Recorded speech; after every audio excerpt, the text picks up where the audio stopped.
Okay తమ్ముడు.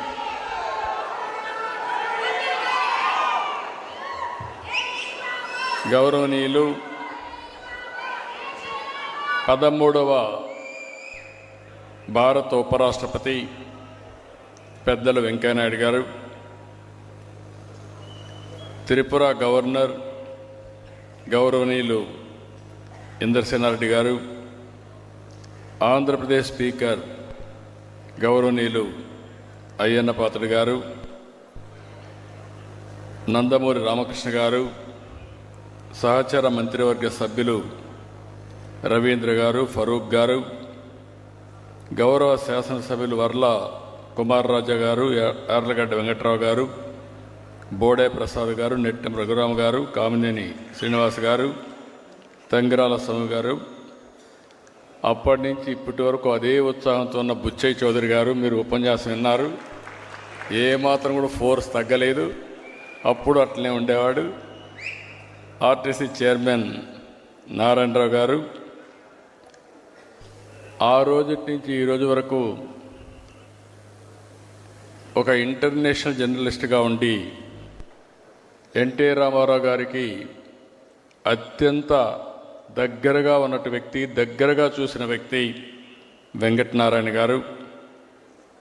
ఈరోజు ఈ పుస్తకాన్ని రాసినటువంటి విక్రమ్ గారు, అదే మాదిరిగా జనార్దన్ గారు, కోలికపూడి శ్రీనివాసరావు గారు. సాయంత్రం నుంచి చూస్తున్నాను, మన నాయకుడు మన ముందర లేకపోయినా ఆయన స్ఫూర్తితో మీరు ఎంత ఉత్సాహంగా ఉన్నారంటే అంత ఉత్సాహంగా ఉన్నారు. ఈ కార్యక్రమానికి వచ్చిన మీ అందరికీ పేరు పేరున మనస్ఫూర్తిగా నా నమస్కారాలు, అభినందనలు, శుభాభినందనలు. ఈరోజు 41 సంవత్సరాల కంటే ముందు సజీవ చరిత్ర 1984 ప్రజాస్వామ్య పరిరక్షణ ఉద్యమం. వేదిక పైన వాళ్ళు మాట్లాడుతూ ఉంటే ఈ పుస్తకాన్ని చూసిన తర్వాత నా జ్ఞాపకాలన్నీ 40 సంవత్సరాలు వెనక్కి వెళ్ళాయి. ఆ జ్ఞాపకాలు నెమరు వేసుకునే అవకాశం కల్పించిన మిత్రులకి మనస్ఫూర్తిగా అభినందనలు, శుభాభినందనలు. చరిత్రలో చాలా సంఘటనలు జరుగుతాయి, ఎన్నో వాస్తవాలు ఉంటాయి. వాటిని మనకు చెప్పేది, భవిష్యత్ తరాలకు అందజేసేది పుస్తకాలే. రాష్ట్ర రాజకీయాల్లోనే కాదు, దేశ రాజకీయాల్లో కూడా 83 ఒక సంచలనం. ఒక ప్రాంతీయ పార్టీగా పుట్టి ఒక అరుదైన ముద్ర వేసుకున్న వ్యక్తి, చరిత్ర సృష్టించిన వ్యక్తి, యుగ పురుషుడు నందమూరి తారక రామారావు గారని చెప్పి నేను మీకు తెలియజేస్తున్నా. ఈరోజు మనందరం కూడా సజీవ చరిత్ర, అందులో జరిగిన ప్రజాస్వామ్య పరిరక్షణ ఉద్యమం కూడా ఎప్పటికీ సజీవంగా ఉంటుంది. నాడు జరిగింది కేవలం చరిత్ర కాదు, ప్రజాస్వామ్యంలో వర్తమానానికి భవిష్యత్తుకి ఒక సందేశం. ఇప్పుడే చాలామంది మాట్లాడారు. ఆ రోజులు ఒకసారి జ్ఞాపకం చేసుకుంటే ఎన్టీ రామారావు గారు పార్టీ పెట్టడమే ఒక ప్రభంజనం అయితే, తర్వాత ఆయన ఎక్కడికి పోతే అక్కడ రాత్రింబగళ్ళు వెయిట్ చేసి మంగళారతులిచ్చి ఆయనకు స్వాగతం పలికారు. రాత్రింబగళ్ళు పడిగాపులు కాసిన పరిస్థితి. తెలుగు పౌరుషం, తెలుగువారి ఆత్మగౌరవ నినాదాలతో ప్రజలందరూ కోరుకున్నట్లే 83లో బ్రహ్మాండమైన మెజారిటీ, ఒక సునామీ సృష్టించారు. 3.5 దశాబ్దాల పాటు పరిపాలించిన కాంగ్రెస్ పార్టీని ఎక్కడికక్కడ పెద్ద ఎత్తున ఓడించారు.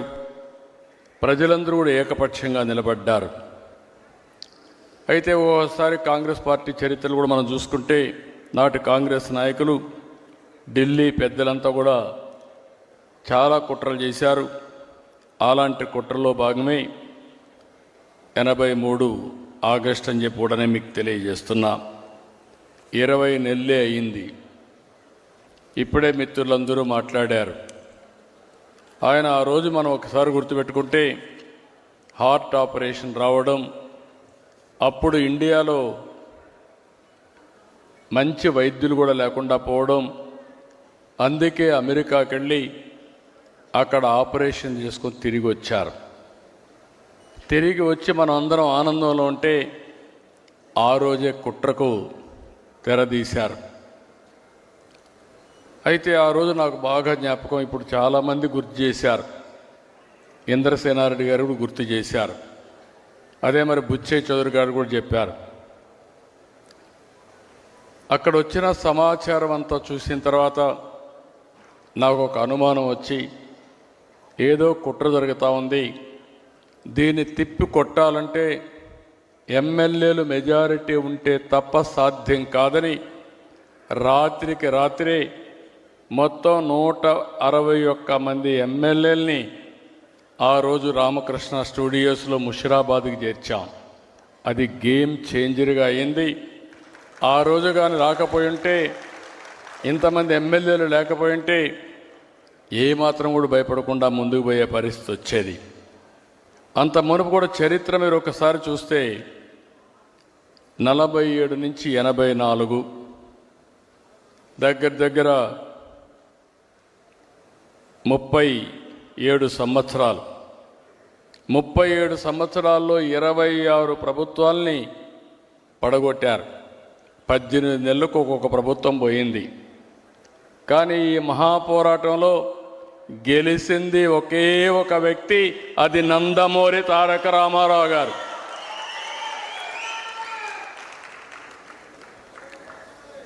దానికి కారణం 203 సీట్లతో గెలిపించారు.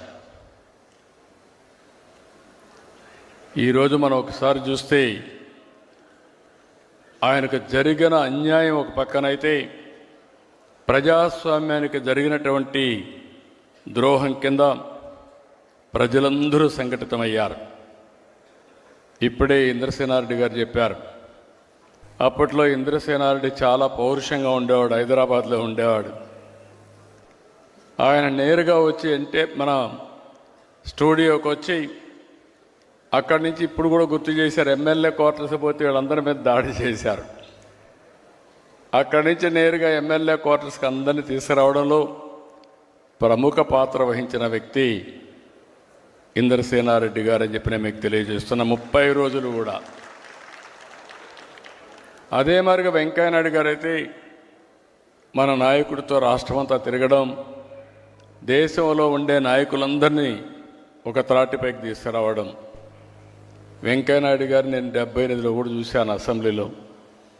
ఆ రోజు అసెంబ్లీలో ప్రతి ఒక్కరూ భయపడతారంటే ఈయన జైపాల్ రెడ్డి గారు ఉండేవారు. వాళ్ళ అసెంబ్లీని గజగజలాడించిన రోజులు అవన్నీ. అలాంటి వ్యక్తి పూర్తిగా సహకరించి మన నాయకుడు ఎన్టీ రామారావు గారు అంటే చాలా అభిమానంగా వెంకయ్యనాయుడు గారు ఉండేవారు. ఎన్టీ రామారావు గారు కూడా ఆయన అంటే చాలా అభిమానం. ఇవన్నీ మనం ఒకసారి చూస్తే ఆనాటి గవర్నర్ రామ్లాల్ జరిగిన సంఘటన మీరు చూస్తే మెజారిటీ ఉంది, మీరు అసెంబ్లీ సమావేశం చేయండి, నేను బలాన్ని నిరూపించుకుంటానని అంటే కూడా చాలా దౌర్జన్యంగా, ఇప్పుడే లోపల వస్తూ ఉంటే వెంకయ్యనాయుడు గారు చెప్పారు, ఆయన మాటలోనే మీరు ఇంటే అర్థమవుతుంది, అంత అప్రజాస్వామికంగా చేస్తే ముఖ్యమంత్రిగా గవర్నర్ని కలవడానికి పోయిన ఎన్టీ రామారావు గారు తిరిగి పోలీస్ వ్యాన్లో కంట్రోల్ తీసుకుపోయే పరిస్థితి వచ్చింది. ఆ ఒక్క సంఘటన దేశంలో ఉండే ప్రతి ఒక్కరిని దిగ్భ్రాంతికి గురి చేసింది. అంతేకాకుండా దేశమే కాకుండా భారతదేశం మొత్తం బగ్గుమనే పరిస్థితి వచ్చింది. కన్యాకుమారి నుంచి కాశ్మీర్ వరకు ప్రజలందరూ కూడా ఒకటయ్యే పరిస్థితికి వచ్చారు. ఆంధ్రప్రదేశ్లో ఒక ప్రాంతం అని కాదు, ఒక గ్రామం అని కాదు, తెలంగాణ, ఉత్తరాంధ్ర, దక్షిణాంధ్ర, రాయలసీమ అందరూ ఒకటయ్యారు. ఎక్కడికక్కడ రోడ్డు ఎక్కారు. ఒక్క రోజు కూడా వదిలిపెట్టలేదు. ఇప్పుడే కొంతమంది మాట్లాడినప్పుడు చెప్పారు, వెంకటనారాయణ గారు మాట్లాడినప్పుడు చెప్పారు, నా చరిత్రలో నా జీవితంలో ఎప్పుడూ చూడనటువంటి సంఘీభావాన్ని చూశాను. మేమందరం ఆ రోజు ఎమ్మెల్యేలు కాపాడుకోవాలి, ఒక ఎమ్మెల్యేకి మంత్రి పదవి అప్పట్లో ₹1 మరి డబ్బులు ఆఫర్ చేస్తే వీళ్ళని కాపాడుకోవడం మాకు చాలా కష్టం అయిపోయేది. ఆ రోజు ఎంతోమంది సహకరించారు. మాకు తెలియని వ్యక్తులు, ఉదాహరణ మీరు ఒకసారి చూస్తే కర్ణాటకలో హెగ్డే గవర్నమెంట్ మాకు షెల్టర్ ఇవ్వాలి, దేశంలో ఎవ్వరూ ఇవ్వలేని రోజున కర్ణాటకలో మాకు అకామిడేషన్ ఇచ్చిన ఏకైక వ్యక్తి రామకృష్ణ హెగ్డే. ఆ రోజు అక్కడ రఘుపతి గారు మంత్రి. రఘుపతి గారిని అప్పచెప్తే రాత్రింబగళ్ళు మాతో ఉండి మొత్తం ఎమ్మెల్యేలకు ఏం కావాలో చేసిన సందర్భం అది. దేశంలో ఉండే అన్ని రాజకీయ పార్టీలు, కాంగ్రెస్ ఇతర ప్రతిపక్షాలన్నీ కూడా 18 పార్టీలు జమ కట్టాయి. ఒకే మాట, ఒకే డిమాండ్. మీరు చూస్తే గవర్నర్ రామ్లాల్ రీకాల్ చేయాలని పెద్ద ఎత్తున ఉద్యమాలు చేశారు.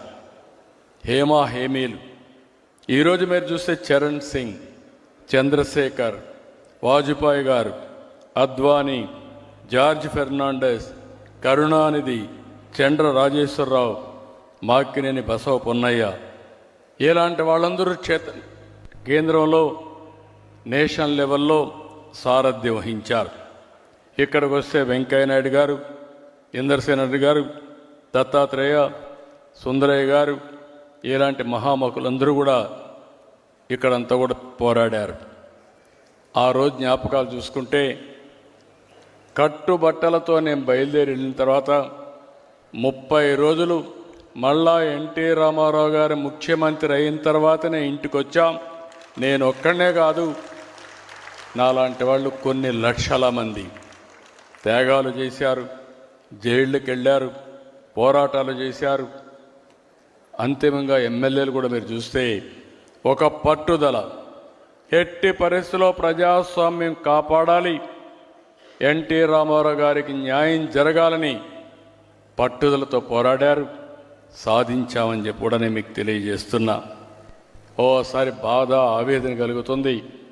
అదే సమయంలో మా అత్తగారికి అయితే క్యాన్సర్ కూడా ఉండేది. ఈయనకు హార్ట్ ఆపరేషన్ అయింది, ఆవిడకి క్యాన్సర్ ఉంది. ఆ తర్వాత ఈయన ముఖ్యమంత్రి అయిన తర్వాత ఆవిడ చనిపోయే పరిస్థితికి వచ్చారు. ఇది కుటుంబంలో ఒకసారి తలుచుకుంటే చాలా బాధ, ఆవేదన. అదే సమయంలో ఎన్టీ రామారావు గారి పట్టుదల చూస్తే తెలుగు జాతి, అందుకే ఎన్టీ రామారావు గారు చిరస్థాయిగా తెలుగు జాతి ఉన్నంత వరకు తెలుగువారి గుండెల్లో ఉండిపోతారు. అది ఆయన పోరాడినటువంటి పోరాట పటిమ. అలాంటిది మనం ఎవ్వరూ మరిచిపోలేం. తప్పకుండా మన ప్రయత్నాలు మనం చేస్తూనే ఉంటాం. ఈ దేశంలో భారతరత్న ఎన్టీ రామారావు గారికి ఇవ్వాలని అనునిత్యం పోరాడుతా వచ్చే వరకు, సాధించే వరకు ఈ పోరాటం ఆగదని మరొకసారి మీ అందరికీ విజ్ఞప్తి చేస్తున్నా. అందుకే తమ్ముళ్ళు ఎన్ని గుర్తుపెట్టుకుంటే డెఫినెట్గా మనం అది ఈ రోజా రేపా ఎల్లుండా తప్పకుండా ఎన్టీ రామారావు గారికి భారతరత్న వస్తుంది. దానికోసం పోరాటం చేస్తాం, సాధిస్తాం. ఈరోజు ఇంకో పక్క మనం చూస్తే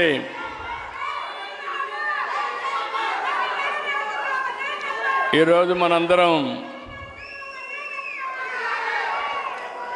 చూసినప్పుడు 41 సంవత్సరాలు పూర్తయింది. ఈరోజు ఈ పుస్తకాన్ని భావితరాలకు అందజేసినటువంటి జనార్దన్ గారిని, అదే మాదిరిగా విక్రమ్ గారిని, ఇక్కడుండే ఆ కమిటీ అందరిని కూడా మనస్ఫూర్తిగా అభినందిస్తున్నాం.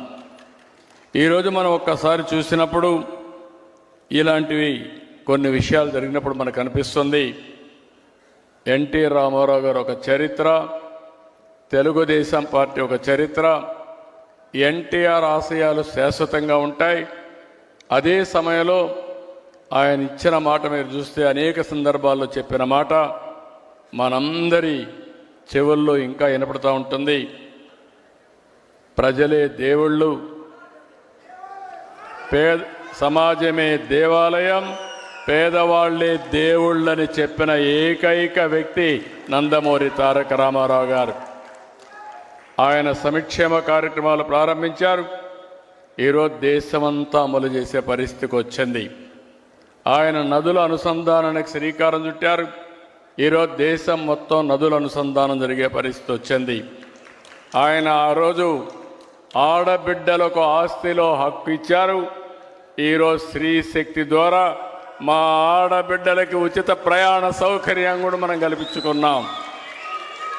నరేంద్ర మోడీ గారు, ఆ రోజు ఎన్టీ రామారావు గారు స్థానిక సంస్థల్లో 9% రిజర్వేషన్లు పెడితే ఈరోజు నరేంద్ర మోడీ గారి ఆధ్వర్యంలో ఆడబిడ్డలకు చట్టసభల్లో 33% రిజర్వేషన్లు వస్తున్నాయి. అంటే మనం చేసిన ప్రతి ఒక్క పాలసీ ఈరోజు దేశానికి ఆదర్శమైంది. భవిష్యత్తులో కూడా ఆదర్శంగా ఉంటాయని చెప్పి నేను మీకు తెలియజేస్తున్నా. ఈరోజు ఇంకొక విషయం కూడా మనం గుర్తుపెట్టుకోవాల్సిన అవసరం ఉంది. ఆ రోజు ఎన్టీ రామారావు గారు ప్రారంభించిన ఉద్యమం యాంటీ కాంగ్రెస్ ఉద్యమం. ఈరోజు మీరు చూస్తే దేశంలో ఉండే అన్ని రాజకీయ పార్టీలు కలిపాడు, ఉద్యమం చేశాడు, నేషనల్ ఫ్రంట్ పెట్టాడు. ఆయన చేసిన ఫౌండేషన్ చూస్తే ఈరోజు భారతదేశంలో ఎన్డీఏ ప్రభుత్వం సుస్థిరంగా ఉంటుంది. నరేంద్ర మోడీ గారు 11 సంవత్సరాలు పీఎం అయ్యారు. 11వ స్థానంలో ఉండే ఆర్థిక వ్యవస్థని 4వ స్థానానికి తెచ్చారు. రాబోయే రోజుల్లో ప్రపంచంలోనే భారతదేశం అగ్రస్థానం కాబోతుంది. ఏ దేశానికి లేనట్టు సుస్థిర పరిపాలన భారతదేశానికి ఇచ్చిన ఘనత నరేంద్ర మోడీ గారు. అలాంటి వ్యక్తి రేపు జన్మదినం. ఆ జన్మదినానికంటే ఒక రోజు ముందు మనం ఈ కార్యక్రమం పెట్టుకోవడం ఒక సంతోషకరమైన విషయం అని చెప్పి కూడా మీకు తెలియజేస్తున్నా. ఇలాంటివన్నీ చూసినప్పుడు నేను ఒక్క మాటలో చెప్పాలంటే, రామారావు గారి గురించి ఒక్క మాటలో చెప్పాలంటే, తెలుగు వైభవం, తెలుగుదనానికి ప్రతిబింబం, తెలుగు జాతి ఆత్మగౌరవానికి ప్రతీక. ఇది ఎవ్వరూ కాదనలేనటువంటి నగ్న సత్యం. నేను ఒక మాట చెప్పేవాడిని, ఇప్పుడు కూడా గుర్తుపెట్టుకోండి, ఎవరికి ఏ సమస్య పరిష్కారం కావాలన్నా అధైర్యపడక్కర్లేదు. నందమూరి తారక రామారావు గారి విగ్రహం ఒక్కసారి చూసి మీరు కానీ సంకల్పం చేస్తే ఇది సాధ్యం, సాధించి తీరుతామని చెప్పి కూడా నేను మీకు తెలియజేస్తున్నా. ఆయన జీవితం కూడా వడ్డించిన విస్తరి కాదు. ప్రతిదీ కష్టపడి చదువుకున్నాడు, చేశాడు. పట్టుదల, ఆత్మవిశ్వాసం, ఒక్కొక్క మెట్టు ఎదుగుతూ వచ్చాడు. అందుకే ఎన్టీఆర్ ఒక ఆదర్శంగా మిగిలారు. 49లో మన దేశం నటుడిగా క్యారియర్ మొదలుపెట్టాడు. పాతాళ భైరవి, మాయా బజార్, లవకుశ, దానవీర సూరకర్ణ, గుండమ్మ కథ, ఇలా ఎన్నో మరుపురాని చిత్రాలు నటించాడు. దేవుళ్ళు చూడలేదు కానీ శ్రీరాముడు ఎట్టుంటాడో, శ్రీకృష్ణుడు ఎట్టుంటాడో, కర్ణుడు ఎట్టుంటాడో చూడాలంటే అది ఎన్టీఆర్ రూపంలోనే మనం చూస్తున్నామని చెప్పి కూడా నేను మీకు తెలియజేస్తున్నా. సినిమాల్లోనే కాదు, ఒక రాజకీయాల్లో ఒక ఆదర్శ నేత. ఏ దేశానికి సంక్షేమ కార్యక్రమాలు ఇవ్వచ్చని చెప్పినటువంటి నాయకుడు నందమూరి తారక రామారావు గారు. ఆ రోజుట్లో 2 రూపాయల కేజీ బియ్యం, సగం ధరకే చీర దోవతి, 50 రూపాయలకే హెచ్పి కరెంట్ ఇవ్వడం, ఇలాంటి పేదవాళ్ళందరికీ పక్కా ఇళ్ళు కట్టడం 1-2 కార్యక్రమాలు కాదు, అనేక కార్యక్రమాలు చేశాడు. అందుకే మనం అందరం గుర్తుపెట్టుకోవాలి, ఎన్టీఆర్ అంటే రాజకీయాల్లో ఒక సంచలనం, ఎన్టీఆర్ అంటే ఒక ఉత్తేజం, ఉత్సాహం, ఎన్టీఆర్ అంటే ఆవేశం, ఆత్మాభిమానం. ఎన్టీఆర్ అంటే రామరాజ్యం, పేదల సంక్షేమం. ఎన్టీఆర్ అంటే నాటికి నేటికి ఎప్పటికీ తెలుగు జాతి వైభవం. అందుకే ఆలోచిస్తున్నాం, అమరావతిలో ఎన్టీ రామారావు గారు శాశ్వతంగా గుర్తుండే విధంగా తెలుగు భాష కూడా ప్రాచీన భాషగా డిక్లేర్ చేశారు. ఈరోజు మన వెంకయ్యనాయుడు గారి యొక్క కృషితో నెల్లూరులో సెంటర్ పెట్టారు. కానీ వారు కూడా మనం ఒక మాట అన్నారు, దాన్ని డెవలప్ చేయాలని. వారు అనుమతిస్తే ఆ సెంటర్ కూడా తీసుకొచ్చి తెలుగు వైభవం పేరుతో ఎన్టీఆర్ విగ్రహం పెట్టి పెద్ద ఎత్తున తెలుగు భాషకి, తెలుగు ప్రాచీన భాషగా దీన్ని భావితరాలకు అందించే బాధ్యత తీసుకుంటామని చెప్పి కూడా నేను మీకు తెలియజేస్తున్నా. ఈరోజు గుజరాత్లో సర్దార్ వల్లభాయ్ పటేల్ విగ్రహాన్ని పెట్టారు. అదే తరహాలో తెలుగు జాతి గుర్తుండే విధంగా మన ఎన్టీ రామారావు గారు విగ్రహం పెట్టి తెలుగు జాతికి కష్టపడిన ప్రతి ఒక్కరిని గౌరవించేట్టుగా చేస్తామని చెప్పి నేను మీకు తెలియజేసుకుంటూ, ఆయన ఎప్పుడూ ఒకటే చెప్పేవాడు, భాష మీద జాతి మీద అభిమానం ఉండే వ్యక్తి ఎన్టీ రామారావు గారు. నేను అందుకే ఆయన తరపున మీ అందరికీ, ఆయన మన దగ్గర లేరు కానీ ఆయన ఆశయాలు మన దగ్గర ఉన్నాయి, ఆయన సంకల్పం మన దగ్గర ఉంది. ప్రపంచంలోనే తెలుగు జాతిని నెంబర్ 1 చేసే బాధ్యత తెలుగుదేశం పార్టీ తీసుకుంటుందని చెప్పి మీ అందరికీ విజ్ఞప్తి చేస్తూ, ఇప్పుడే మీరు చూశారు, ఆ రోజు ఒక ఉద్యమం చేస్తే 2024లో సైలెంట్ ఉద్యమం. నేను చాలా ఎన్నికలు చూశాను కానీ 94% స్ట్రైక్ రేట్తో 57% ఓట్లతో గెలిపించిన ఏకైక ఎన్నిక ఆంధ్రప్రదేశ్ చరిత్రలో 2024. అది ఎన్డీఏ పై నుండి అభిమానం. ఆ అభిమానాన్ని శాశ్వతంగా ఇక్కడికి వస్తే మిమ్మల్ని అందరినీ చూస్తున్నా, ఇక్కడుండే మీరే కారణం. మీరందరూ సమిష్టిగా పనిచేసి అఖండ విజయాన్ని సాధించిన మిమ్మల్ని అందరినీ మరొక్కసారి మనస్ఫూర్తిగా అభినందిస్తూ, ఈరోజు మన నాయకుడిని మనం గుర్తుపెట్టుకుని మళ్ళీ భావితరాలకు అందించే విధంగా ఆయన చరిత్రని ముందుకు తీసుకుపోవాలని చెప్పి మిమ్మల్ని అందరినీ కోరుకుంటూ, ఈరోజు ఈ కార్యక్రమానికి ఇచ్చేసిన మిమ్మల్ని అందరినీ పేరు పేరున అభినందిస్తూ, ఈరోజు చాలామంది నాయకులు వచ్చారు, వాళ్ళందరికీ మనస్ఫూర్తిగా అభినందనలు. ఇంకో పక్క ప్రత్యేకంగా వెంకయ్యనాయుడు గారికి, ఇంకో పక్క వెంకటనారాయణ గారికి